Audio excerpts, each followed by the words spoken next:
idinkoo xidhxidhan oo aamusan dee waa sanduuq fulan weeyaan. waxaa maanta ka qabsoomay hoolka jaamacadda Adnaadan tababar ku saabsan horumarinta xirfadaha shaqada ee loo yaqaano Career Development Workshop kaasoo ay kaashadeen jaamacadda Adnaadan iyo hay'adda cuntada adduunka ee magaceeda loo soo gaabiyo WFP waxaana qayb ka ahaa ardaydii ka qalin jebisay jaamacadaha dalka gaar ahaan jaamacadda Adnaadan University jaamacadda Hargeysa iyo jaamacadda Barwaaqo muhiimadda tababarkani waxaa halkaasi ka faahfaahiyay ugu horeyntiiba Dr. Adnaadan Ismaaciil oo ah gudoomiyaha jaamacadda Adnaadan iyo Mustafa Xasan Daahir oo ah gudoomiye ku-xigeenka jaamacadda. labada cisho ee workshop-kan aad ku jirtaan waxay fursad idin siinaysaa inaad muujisaan aqoontiina inaad muujisaan kartidiina waxaan doonayaa inaad participation inaad ka qayb gashaan inaad muranka ka qayb gashaan dooda ka qayb gashaan tilmaamaha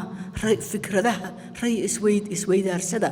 marka haddaad daboolan tahay oo xidhan tahay oo aamusan tahay cidna waxa uurkaaga ku jira iyo aqoonta maskaxdaada ku jirta cidima qiyaasi karto marka ka qayb gala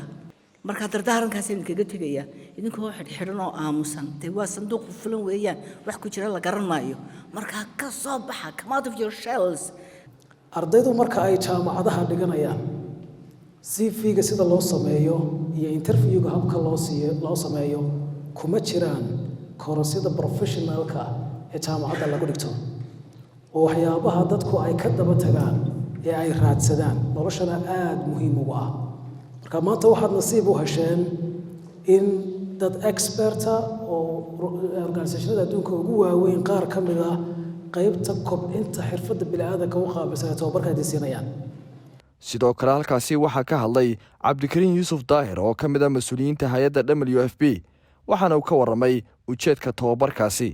waxay WFP samaysay waxa loo yaqaano career development events ama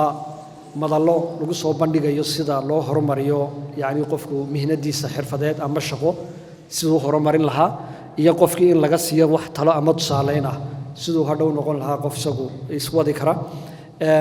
waxay markaa hawshani ka bilaabantay in lala xiriiro institutionska ama jaamacadaha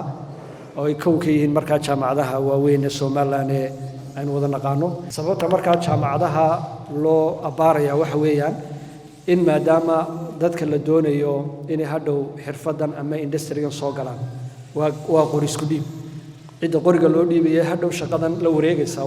waa dadka idinka waa kacanka soo kacaya hadda ee wax bartay inay markaa inta aanay iyagu hawsha aanay bal soo gelin in loo sheego maxay yihiin xirfadaha looga baahan yahay maxay yihiin hababka ay u raadsan karaan shaqada sidee u raadsan karaan maxay noqon kartaa waxyaabaha lagu kabi karayo ama lagu support gareyn karayo iyadoo meelahaas la eegayo WFP markaa barnaamijkan waxa ugu tala gashay inuu noqdo mid socda oo maalinba jaamacad lagu qabto iyadoo lagu casuumiyo markaa jaamacado kala duwan inta badan waxa Soomaaliland laga cabanaya ama la sheegay in dadka ajnabiga ah ay shaqooyinkii naga qaadeen waa run maanta meel kasta aad eegto xirfadihii gacanta laga qabanaya haday noqoto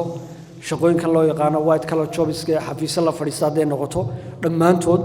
dadka inta ugu badan shaqada qabta waxaan u weeyaan waa dad ajnabi ah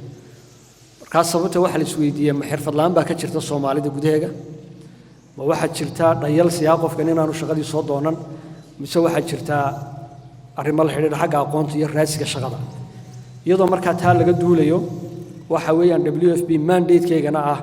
inay mar walba wax loo yaqaano local capabilities in la dhiso